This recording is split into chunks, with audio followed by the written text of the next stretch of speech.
CardHobby is similar to eBay. It's a marketplace to connect buyers and sellers. However, it's based in China.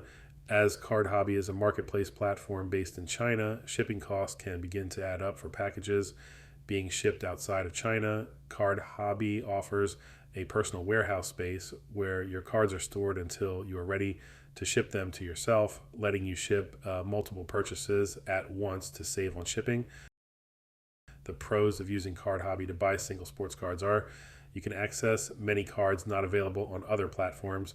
You get a personalized warehouse space to hold your purchases, letting you save on shipping costs by shipping all your purchases at once. And CardHobby support can also assist in dispute resolution.